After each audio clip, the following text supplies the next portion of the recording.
TV Assembleia, a TV do nosso povo.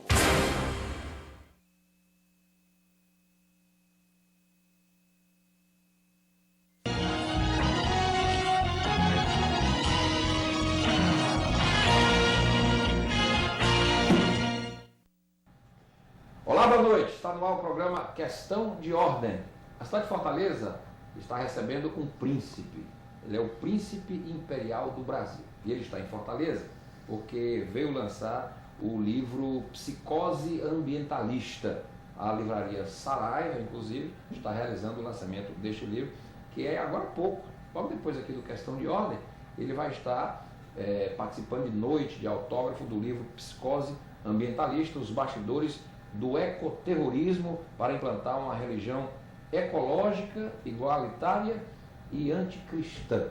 Eu estou falando de Dom Bertrand de Orleans e Bragança, que está aqui comigo, é o convidado de hoje aqui do programa Questão de Ordem. Ele é príncipe imperial do Brasil, é o terceiro de 12 filhos do príncipe Dom Pedro Henrique de Orleans e Bragança, chefe da Casa Imperial do Brasil até seu falecimento. É neto de Dom Luís de Orleans e Bragança, o príncipe perfeito, e bisneto da princesa Isabel. A princesa Isabel, aquela famosa que assinou a Lei Áurea.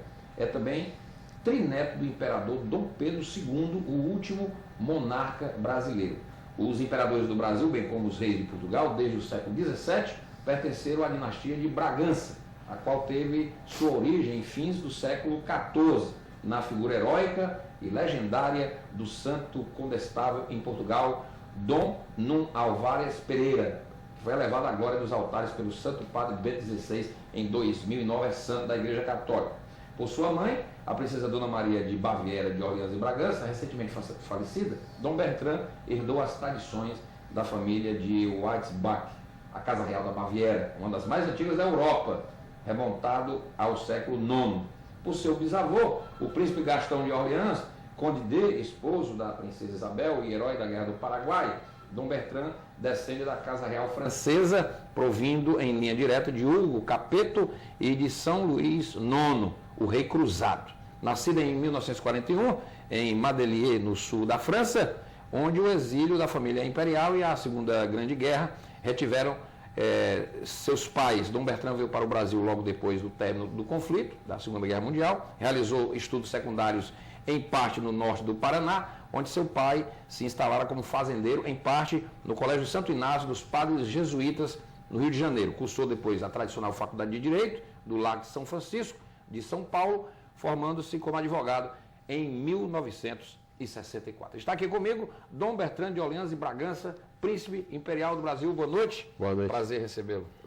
Satisfação estar aqui no seu programa. Seja muito bem-vindo.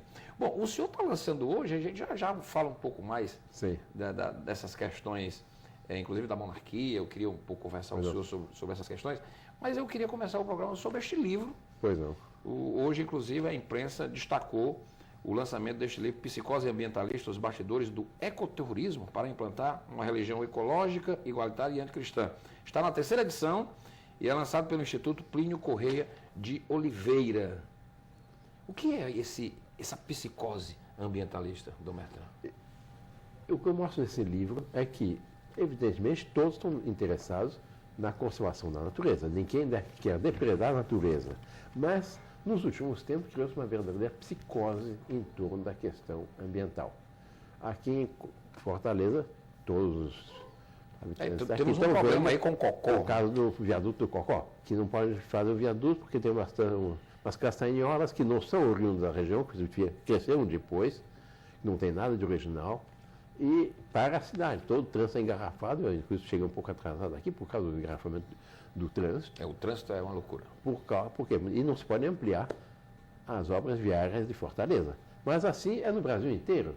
Vão construir uma hidroelétrica, é invadida, vem os pessoal, queimam os acampamentos, vêm fazer uma audiência pública e em função de uma espécie de verdadeira paranoia na questão ambiental. No Rio de Janeiro, estavam fazendo uma avenida para favorecer o trânsito, encontraram umas ranzinhas, fizeram um viaduto que custou muitos milhões de dólares para não incomodar as ranzinhas, que não tem proporção. Em São Paulo, na Rede Bittencourt, a estrada que faz São Paulo a Curitiba, tem a famosa Serra do Cafezal, está mais de 30 anos sem poder duplicar, já morreram centenas de pessoas, porque tem 2 ninhos periquitos, que não tem a menor proporção. Aí existe uma verdadeira psicose.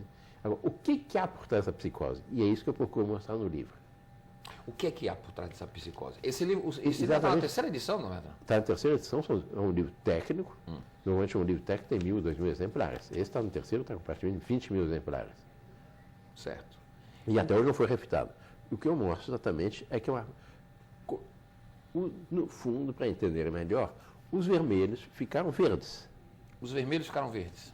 Quer dizer, o pessoal que fracassou na União Soviética, no país do leste europeu, etc., etc., hoje em dia, as mesmas pessoas, a mesma ideologia, estão defendendo a questão ecológica. O próprio MST, ultimamente, assumiu a bandeira ecológica.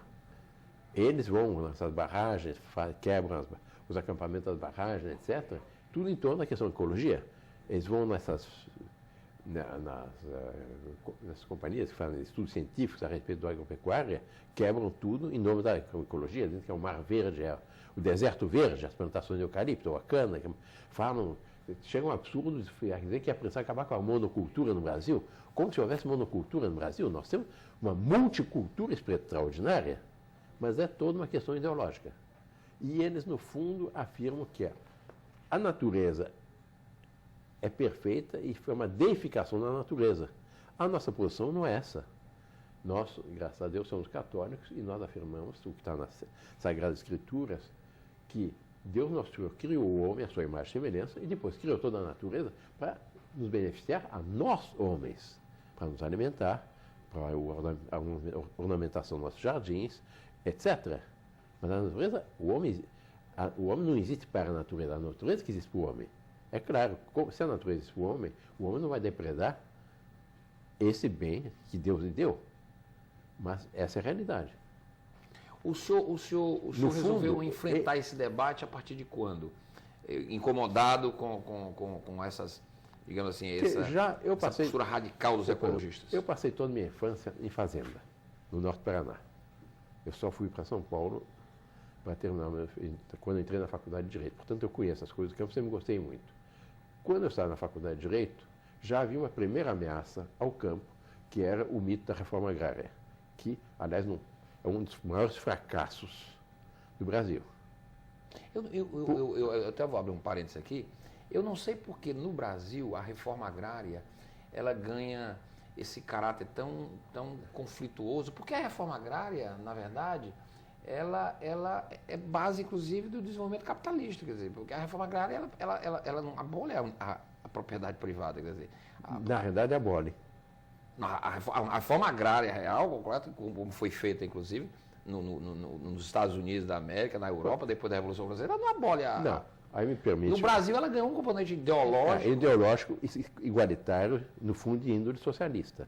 Porque eles queriam acabar com o direito de propriedade e, segundo o que está na Constituição, o assentado, ele não recebe um título de propriedade, ele recebe uma concessão de uso, com obrigação de estar inscrito na cooperativa do Estado e com obrigação de plantar o que o Estado determina.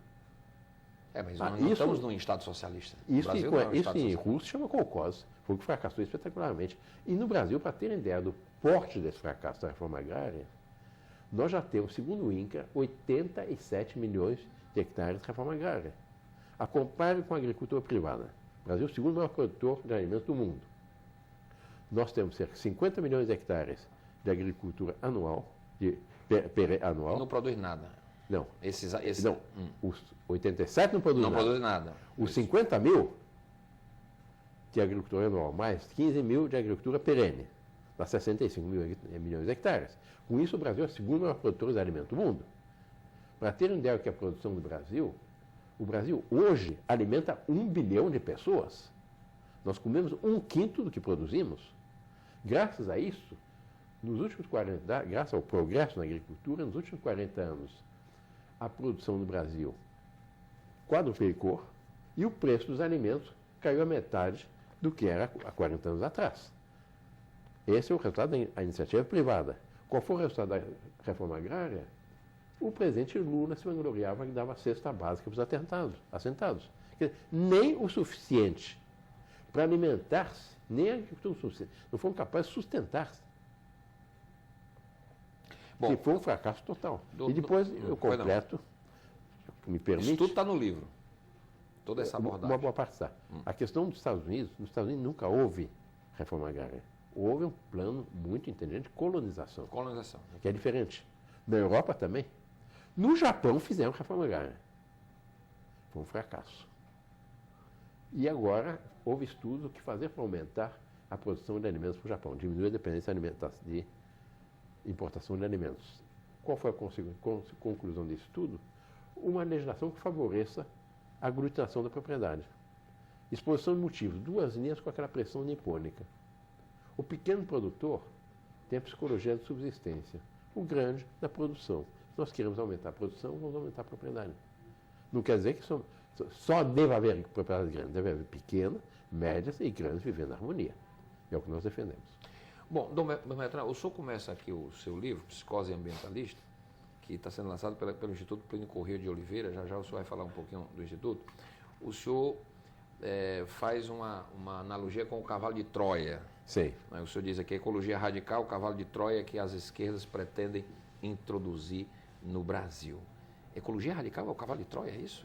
Essa ecologia, exatamente, por trás dessa ecologia, por trás de tudo isso? De tudo isso, existe uma falsa religião, ecológica, igualitária e anticristã. Que eles querem estabelecer uma deificação da natureza e o homem é apresentado como um grande predador. Ao passo que nesse livro nós mostramos que não, que o homem, na realidade, é o jardineiro de Deus. Todo mundo já ouviu falar da expressão que as joias são netas de Deus, são feitas pelos filhos de Deus. Né? Com a mesma lógica, o homem é chamado a ser o jardineiro de Deus. Deus criou a natureza e nós somos chamados a cultivar a natureza. Plantar para a nossa alimentação, fazer bonitos jardins, reflorestamentos, etc. E o maior interessado na preservação ecológica verdadeira, equilibrada, é o agricultor. Por exemplo, no Mato Grosso, naquela região de fronteira agrícola, era tudo cerrado. O que produzia aquele cerrado? Nada. Aquelas árvores retorcidas, etc. Na realidade, produzia cascavel, carrapato e cupim. Mais nada. Vieram os agricultores, fizeram análise da terra, viram ponto calcário, aquilo poderia ser uma Canaã. Hoje em dia, aquela região é o celeiro do Brasil. Aquela cidade do norte do Mato Grosso são mais alto IDH do Brasil. E com sobretudo com a plantação da soja, a soja fixa o nitrogênio na terra. E de terras que não valiam nada, que não produziam nada, hoje em dia fizeram o celeiro do Brasil. Mas estão os ecologistas reclamando. Agora, Dom Bertrand, o senhor fala até, o senhor aqui no seu livro, eu estou anotando aqui, que esses ecoterroristas, né, o ecoterrorismo, eles têm o beneplácito da ONU, da Organização das Nações Unidas? Eles têm, porque no fundo a ONU, todo mundo sabe, tem uma mentalidade socialista. O que eu procuro mostrar nesse livro, não só isso, mas é que todos esses mitos que existem por trás desse falso ecologismo, desse ecologismo radical, não tem fundamento. Porque eu fiz muitas palestras nos Estados Unidos, na Europa, etc. Em toda parte me perguntavam como é que eu justifico o fato de nós estarmos queimando o pulmão do mundo, que é a Amazônia. Eu disse, em primeiro lugar, é o seguinte, nós não estamos queimando o pulmão do mundo. A Amazônia, segundo dados da Embrapa, que mede com satélites milimetricamente tudo que acontece na Amazônia, 86% da Amazônia está intacta. Está como estava no tempo de Pedro Álvares Cabral. E a Amazônia nunca foi o pulmão do mundo, porque qualquer pessoa que tem conhecimentos elementares de ecologia sabe que as plantas captam o gás carbônico e assim favorecem a oxigenação da terra no período de crescimento. A Amazônia é uma floresta adulta. O que ela capta num período, ela lança outro. O resultante para a oxigenação da atmosfera da Amazônia, 0. Mas os dados oficiais não mostram também que o Brasil tem aumentado o desmatamento? O Brasil, eu tenho um estudo da Embrapa aqui, esse estudo mostra que o Brasil tem 69% da sua vegetação originária intacta.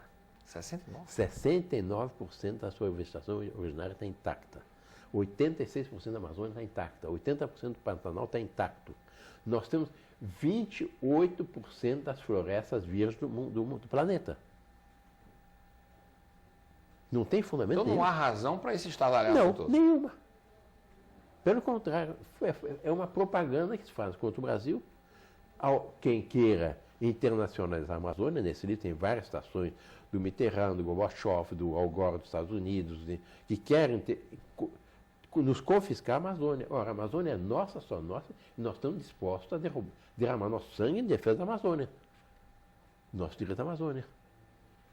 Outro mito que diz, não, o aquecimento global. Não existe o problema do aquecimento global. Eu já entrevistei um professor que lançou um livro e ele disse que essa questão do aquecimento é uma questão cíclica. Exatamente, é cíclico. Ele disse isso. E que essa história é um papo furado. Papo furado, completamente papo furado. Deu o professor Morion, talvez. Eu não me recordo agora. Eu sei que ele mostrou, inclusive, que nós já tivemos um período na Terra bem mais quente Sim. do que atual e na época nem tinha a indústria automobilística. Nada. Quer dizer, não era o efeito estufa Não. pela queima do petróleo. Nada, Não, porque nada. Não tínhamos ainda. Essa época mais recente qual foi? Foi a Idade Média. Como é que chama a Groenlândia? Greenland, terra verde. Os dinamarqueses iam para a Groenlândia, tinha plantações, tinha até videiras na Groenlândia. Tinha cidades, etc. Hoje em dia, a Groenlândia é um pedaço de gelo. Gelo. Outra prova interessante nesse sentido são os mamutes da Sibéria. Encontraram mamutes na Sibéria, embaixo daquela camada de gelo, Agora mesmo no Japão fizeram uma exposição de um desses mamutes. fizeram a autópsia do mamute, encontraram no estômago do mamute o quê? Ervas de região tropical, de região temperada. Quer dizer, ali houve uma onda fria, uma frente fria que congelou, houve nevascas colossais, os mamutes ficaram enterrados até hoje. Mas houve um período mais frio, mais quentes, muito mais quentes. Nós estamos, segundo cientistas, nós chegamos ao topo de um período de aquecimento nesses ciclos em 1998. Agora nós entramos em um período de resfriamento. Já visto o que está acontecendo no Brasil nesse inverno? Nós tivemos 3 grandes nevascas no sul, o que é raríssimo no Brasil. O que é que leva tanta gente está a serviço dessa tese do aquecimento global? Do Al Gore, o Al Gore percorre o mundo, esteve no Brasil, né? Pagam $200 mil para a conferência dele, de um homem cujos estudos estão proibidos de serem apresentados nas escolas inglesas, porque está provado que é um charlatão. Ele que fala que com o aquecimento global os oceanos vão subir, vão inundar a cidade, acabou de comprar uma casa de $6 milhões na costa oeste americana. Ele acabou de comprar. Ou seja, ele não acredita no que anda dizendo. Não acredita no que anda E dizendo. está provado cientificamente que aquele livro não tem fundamento. Ele fala do derretimento dos polos. Ele não tem fundamento científico nenhum. Primeiro, não, o polo norte está derretendo. O Polo Norte tem 1% do gelo mundial. É uma casquinha de ovo no topo do planeta. O grande é o Polo Sul, que tem mais de 90% do gelo. E o Polo Sul cresceu mais 650 mil quilômetros nos últimos tempos. Para ter ideia do que é o Polo Sul, tem regiões do Polo Sul que tem uma camada de mais de 4 mil metros a camada de gelo. De gelo? De gelo. O Polo Norte é uma casquinha de ovo, tem 5, 6 metros, um pouco mais, um pouco menos. Então, ao ponto que os submarinos americanos, ingleses, russos, então continuam furando, aparecem lá no Polo Norte, com a bandeirinha, etc., reivindicando o Polo Norte. Até o Nautilus do Júlio Verne furou aquela camada.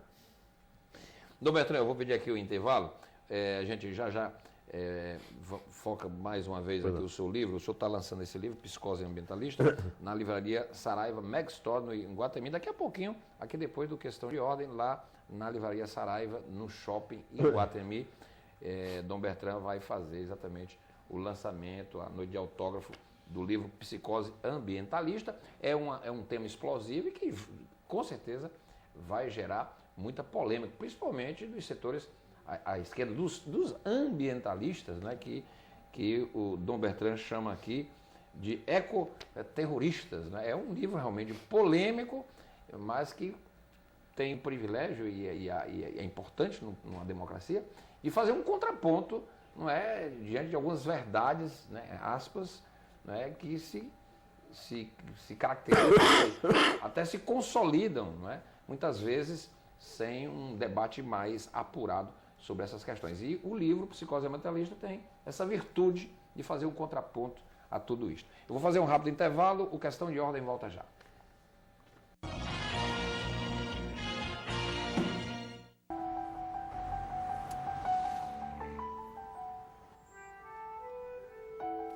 No Brasil, milhões de crianças abandonam as escolas para trabalhar nas ruas. Muitas vezes obrigadas pela própria família ou por exploradores. Algumas adoecem e até morrem. Trabalho infantil não é legal. Uma campanha do Ministério Público do Trabalho. Hoje, o Brasil oferece amplo acesso à educação, da creche à pós-graduação. Oportunidades que todo brasileiro precisa conhecer e aproveitar. E tudo começa pela educação infantil, com mais creches e pré-escolas, e continua por toda a vida escolar. Hoje, temos mais alunos estudando em escolas de tempo integral. E mais jovens, chegando ao ensino profissionalizante em todas as regiões do Brasil. As portas da universidade estão abertas para todos, com atenção para quem mais precisa. Sem falar na chance de estudar nas melhores instituições de ensino superior do mundo. Conheça e aproveite melhor as oportunidades de formação que o Brasil oferece em todas as etapas da vida escolar. É isso aí. A sua vontade de estudar, o seu compromisso com a educação faz muita diferença para você e para o Brasil. Ministério da Educação, Governo Federal.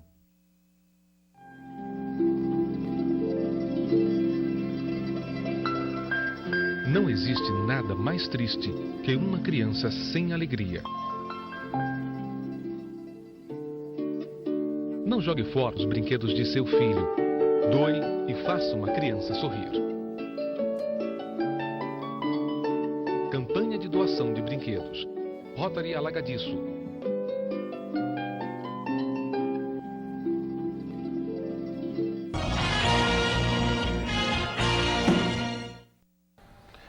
Voltamos com o programa Questão de Ordem. Hoje eu estou recebendo aqui Dom Bertrand de Orleans e Bragança, Príncipe Imperial do Brasil.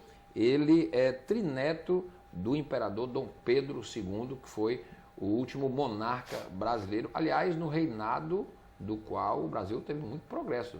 Segundo, neste programa nós já debatemos isso, os 50 anos do reinado de Dom Pedro II foi um reinado de muito progresso para o país. E Dom Bertrand é bisneto da princesa Isabel, a Redentora, a princesa que assinou a Lei Áurea, não é? Abolindo a escravatura no Brasil. Dom Bertrand, está sendo lançado um livro agora sobre a República, 1889, do Laurentino Gomes, o jornalista. São 3 datas, né? E no livro, não é, se desmontam alguns mitos, né? Aquela famosa imagem do Marechal Deodoro em cima de um cavalo, etc. Na verdade, o Deodoro estava de cama. Quer dizer, ele estava, na verdade, de cama, não houve aquela... Não. A realidade, houve o quê? Ele saiu da cama, estava doente. Estava doente. Saiu a Campo Santana na manhã, dia 15 de novembro, mas não o imperador, viva a República, o imperador, viva o imperador. Viva o imperador. O objeto do golpe não era o imperador, era o gabinete fiscal de Ouro Preto. Mas depois, aproveitando o momento de instabilidade, os conspiradores, que é Benjamin Constant, Floriano Peixoto, Major Solon e outros, Rui Barbosa, foram procurar ao Deodoro com um estratagema para forçá-lo a assinar o decreto de proclamação da República. Qual foi o estratagema? Foram dizer ao Deodoro, mentirosamente, que o imperador havia convidado para substituir ao Visconde Ouro Preto, na presença do Conselho de Ministros, um político gaúcho chamado Silveira Martins. E que não é verdade, porque na realidade Dom Pedro II havia convidado ao conselheiro Saraiva e não Silveira Martins. Mas por que disseram que seria Silveira Martins? Porque sabiam que Deodoro tinha um ódio de morte contra Silveira Martins. Porque quando ele fora comandante da Praça de Porto Alegre, e havia disputado com Silveira Martins os amores da filha do Barão Triunfo. E havia perdido. Daí tinha esse ótimo morte. Quando apresentaram, não, vai ser Silveira Martins, eles não, esse não. Aí deram, então, assinei esse decreto. E ele assinou. A República, o golpe, na verdade, né, foi uma quartelada, né? Foi. Foi na madrugada, né? Foi na madrugada, foi. Quer dizer, o golpe foi na manhã do dia 15. Porque o Brasil dormiu no Império e amanheceu na República. Quer dizer, foi durante o período da manhã, mas houve um escaramuço. O ministro da Marinha foi baleado, mas o imperador foi preso e ele foi mandado para o exílio à noite, porque eles sabiam que se a população do Rio visse o imperador preso, ser levado para o exílio, para um navio, para ser embarcado para o exílio, haveria uma revolta popular. Tanto que o Aristides Lobo, que foi ministro do Interior do primeiro governo republicano, tem aquela expressão, ficou sério, que o Brasil assistiu bestificado à proclamação da República. Que o Partido Republicano era um partido nanico, o Partido Republicano chegou a ter 4 deputados. Nas últimas eleições do Império, no mês de agosto de 1889, o Partido Republicano conseguiu eleger apenas 2 deputados, que não tinha força nenhuma. E o imperador era muito querido.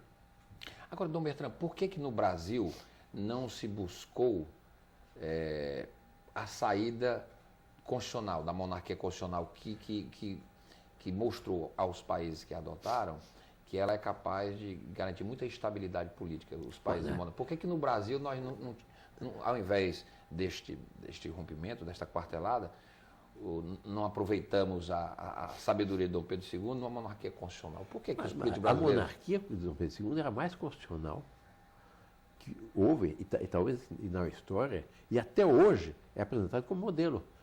Porque na monarquia nós tínhamos um regime parlamentarista, o poder executivo era exercido através do primeiro-ministro, o poder legislativo é bicameral e eleito, o poder judiciário gozava de sua tríplice garantia, como hoje em dia, que é a vitaliciedade, irremovibilidade e irredutibilidade dos seus vencimentos, e havia um quarto poder, que era o poder moderador.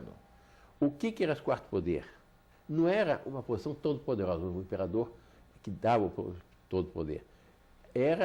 Estava previsto no artigo 97 da Constituição Imperial, que dizia, é uma atribuição pessoal do imperador que visa a harmonização de demais poderes em função do bem supremo da nação.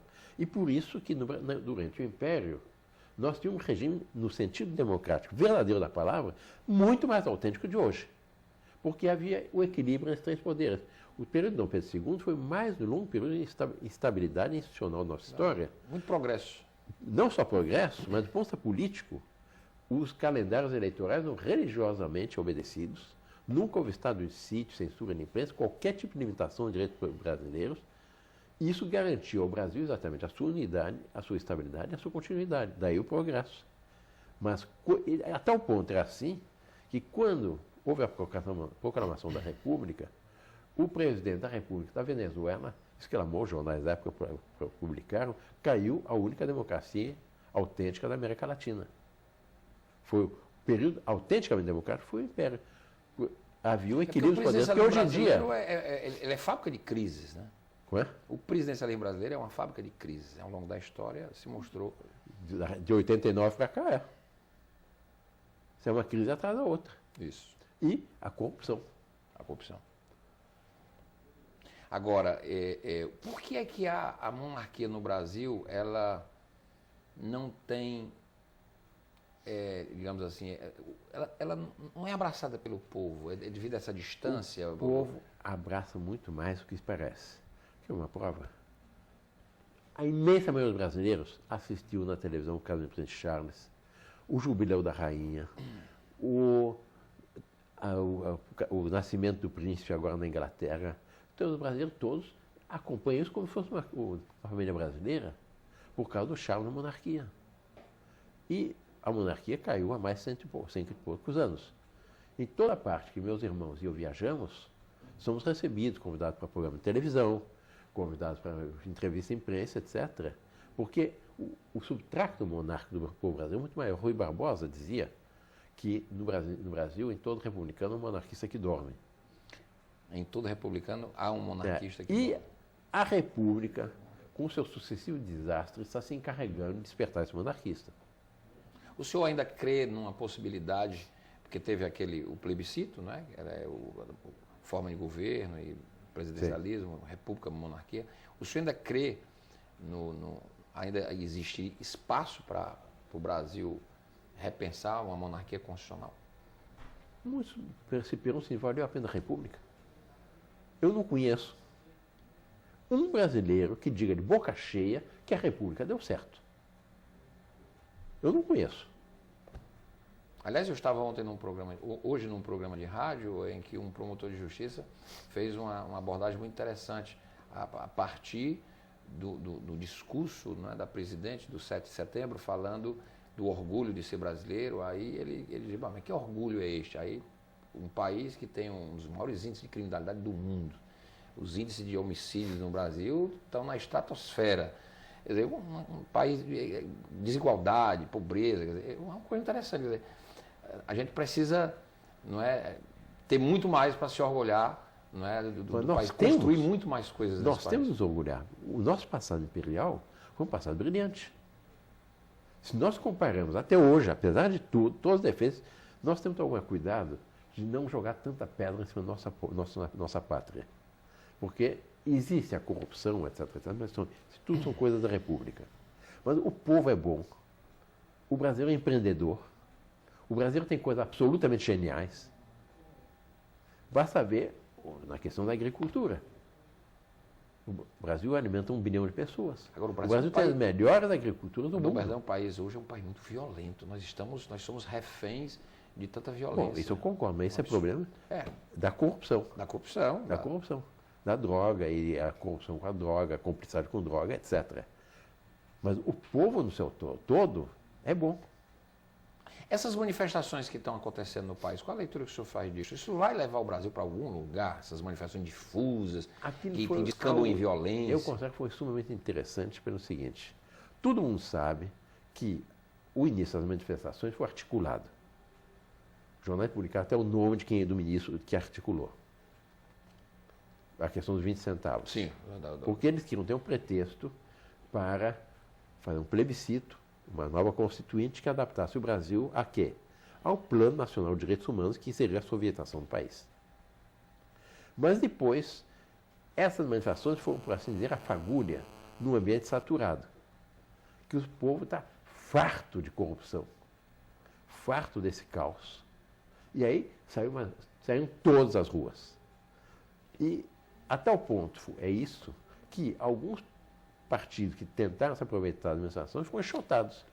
Na Avenida Paulista, em São Paulo, quando resolveram fazer a onda vermelha, o pessoal foi enxotado, rasgaram a bandeira do PT, etc, etc. Por quê? Porque as manifestações mostraram essa realidade. Agora continuam as manifestações, mas todos sabem que são manifestações políticas. Mas aquela explosão de manifestações foi uma manifestação popular autêntica. As alternativas, a gente vê pelas pesquisas que estão sendo publicadas, saiu uma sexta-feira, as alternativas também, o Brasil continua numa dualidade, não é, do PT com o PSDB, quer dizer, surgindo aí a Marina, quer dizer, mas não temos também grandes alternativas. Mas, infelizmente, nós estamos num regime que muitas pessoas boas não querem entrar na política. É verdade. O ministro Barroso, do Supremo Tribunal Federal, disse em todas as vezes, o sistema corrompe. Não sou eu que estou dizendo, é o ministro do Supremo Tribunal Federal. O sistema corrompe. E as pessoas nessa não querem entrar. Eu conheço no estado X uma pessoa que foi presidente da Federação do Comércio. Ele me contou, querem que eu me lance como candidato a deputado federal. Tendo ao meu serviço toda a rede das ações comerciais do Estado. É um empresário. Um empresário. Sim. Presidente da Federação do Comércio. Tendo toda a rede da Federação do Comércio, todas as ações do comércio do Estado a meu serviço, eu teria que gastar mais 7 milhões de dólares para me eleger. Não tenho esse dinheiro, não quero me corromper. Não sou candidato. É um absurdo. E é um homem que tem uma estrutura. Exato, tem estrutura. Bom, essa é a fonte. Por isso que o ministro Barroso disse, é um sistema que corrompe. Que corrompe. isso. Né? Ao passo que o regime de Dom Pedro II era o contrário, diziam que era a ditadura da moralidade. Se bem que Dom Pedro II, constitucionalmente, tinha muito menos poderes que qualquer presidente da República. Não há comparação. Ele tinha apenas o poder moderador. Era o ponto de equilíbrio.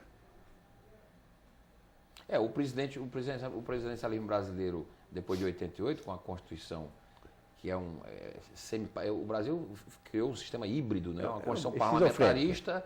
É esquizofrênica. É esquizofrênica. É uma Constituição parlamentarista num regime presidencial em que o presidente governa por decreto, porque, na verdade, as medidas provisórias são decretos. São decretos. Faz um decreto, quando for votado, o fato está consumado.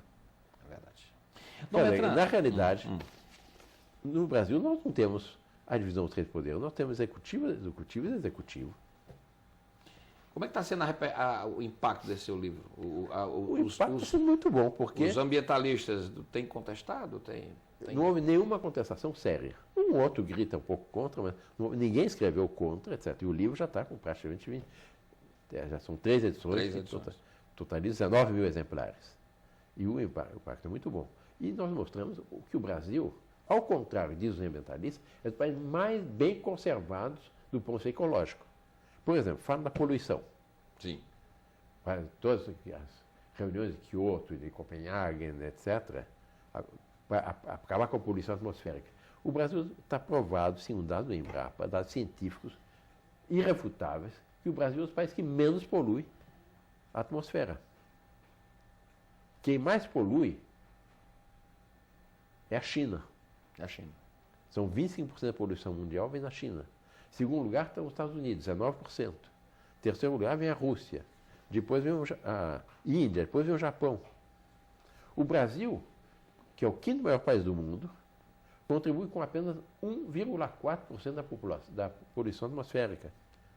O Brasil está em 17º lugar em quantidade de poluição com relação aos outros países do mundo.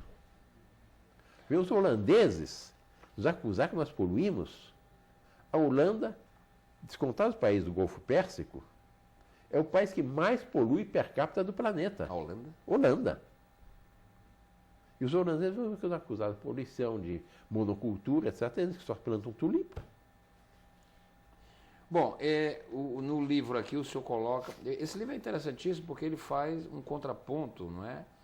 E não tem medo de encarar a polêmica, né? Claro. Este livro. Ele faz um contraponto, inclusive, duro. Eu estou vendo aqui. Então, todos os autores que defendem esses ecologistas radicais, etc., estão todos aí, estão todos citados. Esse código que passou agora, qual a avaliação que o senhor fez disso? Que foi, inclusive, relatado pelo ministro Aldo Rebelo, que era, na época, o Código Florestal. A questão do Código Florestal... Parece que prevaleceu um certo bom senso, né, no final, das contas. O bom senso foi o seguinte: nós tínhamos 16 mil dispositivos legais em matéria florestal. Era absolutamente inviável. Então, aí houve bom senso fazer um código. Mas esse código foi muito influenciado pelos ambientalistas e, infelizmente, os que defendem a posição boa têm sempre a posição de ceder para não perder, chegar a um acordo. E o resultado é o seguinte: em algumas coisas melhorou a situação do tempo dos 16 mil dispositivos. Mas se esse código for aplicado, o Brasil está engessado. 75% do território brasileiro está engessado, não pode fazer nada. Entre reservas legais, área de proteção permanente, territórios indígenas, parques florestais, etc., são 75%. Não tem? É uma brutalidade. Exatamente. Mas, por outro lado, outro dia não é preciso conservar o meio ambiente, não, Dom? Não é preciso conservar o meio ambiente. Claro que precisa. Claro que precisa, mas não é uma paranoia. Não se pode injetar um país. Sobretudo num período histórico em que vai haver fome no mundo se a produção não aumentar. E só o Brasil tem condições de aumentar a produção. Se o Brasil, com a vocação histórica do Brasil, a vocação agrícola, o Brasil é chamado a colaborar para evitar que haja fome no mundo. Se nós não fizermos isso, eles vão ter um pretexto para invadir o nosso território para plantar. Porque não tem nenhum fundamento. O livro é do Instituto Plínio Corrêa de Oliveira. O senhor foi aluno, doutor Plínio? Foi um grande mestre, católico. E Foi ele que fundou a TFP, não foi? Fundou a TFP e depois, atualmente, o trabalho da TFP continua no Instituto Plínio Corrêa de Oliveira. O senhor continua... Sim. A TFP é ligada a esse instituto? Que a TFP hoje em dia está neutralizada, está desativada. E o que funciona é o Instituto Plínio Corrêa de Oliveira, que assumiu a bandeira da defesa desses princípios do direito de propriedade, católicos, etc., baseado na doutrina católica. Porque acaba sendo que, na questão ecológica, ou se tem uma visão católica, isto é, de acordo com o que está na Sagrada Escritura, que a natureza foi criada por Deus para o homem, ou se cai numa posição panteísta, que a natureza é divina. Intocável. Segundo essa, intocável. Qualquer coisa é um sacrilégio. Não pode cortar uma árvore. Mas é claro que tem que poder cortar uma árvore. Os animais, então, o direito dos animais. Estava no projeto de Código Penal que, se não atendesse um cachorro ou um gato atropelado na rua, 2 a 4 anos de prisão.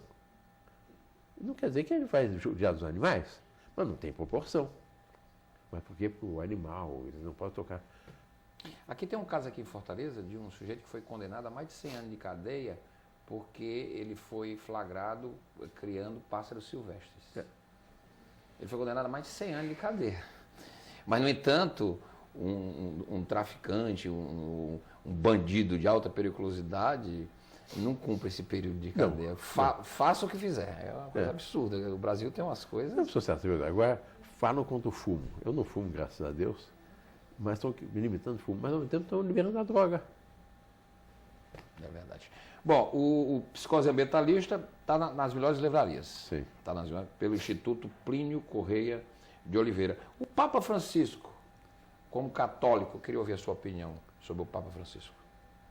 O Papa Francisco é Papa. Enquanto Papa, nós temos que respeitá-lo. Em algumas coisas, é claro que acho muito bom. Outras coisas, as pessoas ficam um pouco perplexas. Como? Por quê? Eu confesso que fiquei perplexo quando eu vi. Ele, quando esteve no Brasil, não falou nada contra o aborto. Quando se sabe que por 3 vias que foi pedido a ele que, pelo amor de Deus, dissesse uma palavra contra o aborto, em defesa da família. E depois, na volta, no avião, na entrevista, ele estimulou a juventude a ser revolucionária. Ora, a ideia revolucionária é uma ideia que não está definida. Para uma juventude moderna, a ideia de revolucionária é sair para as ruas, quebrar, fazer baderna, etc. A igreja nunca foi a favor da revolução, a igreja sempre foi a favor da ordem. A definição de paz, qual é? A tranquilidade na ordem. Vamos ver. Às vezes o Papa deixa as pessoas um pouco atônitas. Um pouco atônita. É isso. E o povo gosta do esplendor. O povo gosta das coisas bonitas. Joãozinho 30 dizia uma coisa muito interessante. Quem gosta de miséria no Brasil é intelectual. O povo gosta de luxo. De luxo. É verdade. O Papa é um sucesso, isso aí é inquestionável. E a visita dele no Brasil foi um sucesso. Até para o catolicismo. Sim, foi, não tem dúvida. Mas eu tenho certeza que se ele viesse com mais esplendor, o sucesso seria muito maior. Dom Bertrand, muito obrigado. Muito obrigado Foi também. muito bom tê-lo aqui. O livro Psicose Ambientalista, que está sendo lançado daqui a pouquinho lá na Saraiva, ali do Iguatemi, vai ficar, evidentemente, à disposição dos interessados. Um livro que já tem causado muita polêmica e que faz um contraponto, não é? O que o Dom Bertrand chama de psicose ambientalista, que toma conta, não vou dizer que toma conta do Brasil, mas... No mundo inteiro? No mundo inteiro. No mundo inteiro essa psicose. A psicose. E nas crianças, nas escolas, tem um amigo em São Paulo, ele chegou em casa, abriu a torneira para lavar a mão e deixou correr um pouco mais da água. E a filhinha disse, papai, fecha o tanque, vai acabar a água do mundo. A água do mundo. Já estão começando cedo. Desde cedo. Desde cedo. Uma criança, uma psicose. Estão trabalhando bem, né? Dom Bertrand, muito obrigado. Muito obrigado também. Sucesso. É muito bom tê-lo aqui no programa Questão de Ordem. Nosso programa fica por aqui. A gente volta amanhã. Até lá.